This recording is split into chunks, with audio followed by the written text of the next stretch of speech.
জামিয়া সালাফে সাংবাদিক এসেছে, তা আমাকে জিজ্ঞাসা করছে। আমি তো সাধারণত কারো মুখোমুখি হই না, আমি কি কাজে বসেছিলাম, ওরা এসে ঢুকেছে।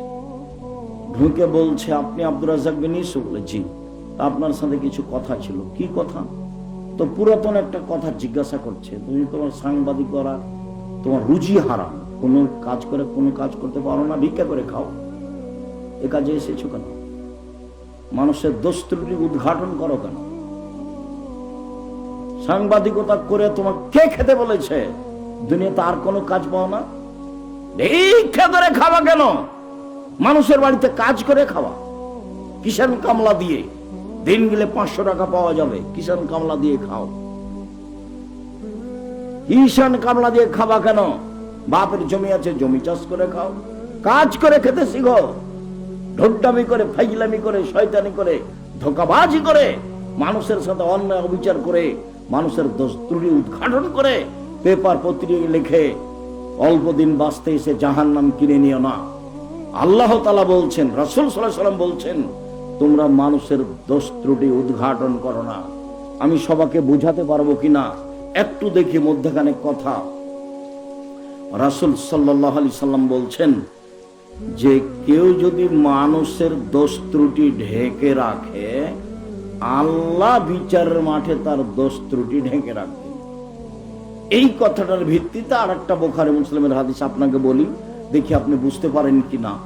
বিচারের মাঠে আল্লাহ একটা লোককে এভাবে আড় করে নেবেন, তার বাহু দিয়ে আড় করে নিয়ে তার পাপগুলোকে নেকি আমলনামা দেখাবেন, বলবেন দেখো তো এগুলো কি তোমার আমল পাপ নাকি? বলে জি হ্যাঁ আমারই। তো তুমি কি মনে করছো যে আমার ফেরেশতারা অন্যায় লিখেছে? না, এগুলো অন্যায় লিখেনি। ঠিক আছে, তুমি কি আমাকে কিছু বলতে চাও? আল্লাহ বলছেন ওকে, তুমি কি আমাকে কিছু বলতে চাও? জি না, আমি কিছু বলতে চাই না। তখন আল্লাহ বলবেন, শোনো, তুমি মানুষ হয়ে মানুষের দোষ ত্রুটি ঢেকে রাখতে, আমি আল্লাহ হয়ে তোমার দোষ ত্রুটি ঢেকে রাখতে পারি না। যাও, তোমার বিচার হবে না, মাফ করে দিলাম। তা আপনি যে সাংবাদিক, মানুষের দিন রাত দোষ ত্রুটি লিখেন আর পেপারে দেন, এইটা কি? তা আপনাকে যে আমি বলেছি ভিক্ষা করে খেতে, ভিক্ষা করে খাবেন কেন?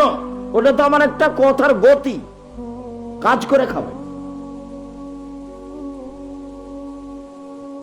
আর ভিক্ষা করা একটা উপার্জনের শেষ পথ, ভিক্ষা করা একটা উপার্জনের শেষ পথ।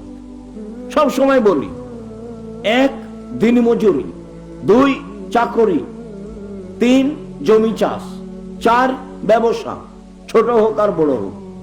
এ হলো 4টে উপার্জনের পথ। যেটা সহজ হবে পৃথিবীতে সেটাই বাছাই করতে হবে।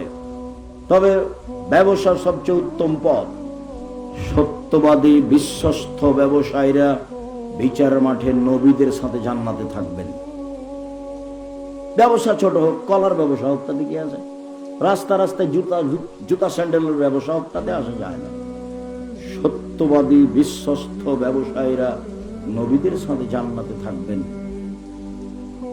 সত্যবাদী বিশ্বস্ত ব্যবসায়ীরা নবীদের সাথে জান্নাতে থাকবেন।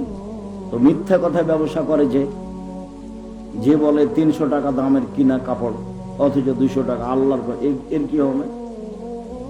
ঢাকা বায়তুল মোকাররমের চতুর্দিকে জুমার দিনে কাপড় বিক্রি হয়, তো একজন বলে পাঞ্জাবি, আর একজন বলে 3000, এইভাবে তারা চিল্লায়। একজন বলে পাঞ্জাবি, আর একজন বলে 3000। সন্ধ্যা পর্যন্ত বিক্রি করেছে, বাড়ি যাচ্ছে আর বলছে লাভ যে হয়েছে না আজকে। সে পাঞ্জাবির দাম তো 300 টাকা, কত বিক্রি করেছে? 3000। খুব হিসাব করছে, টাকা অনেক।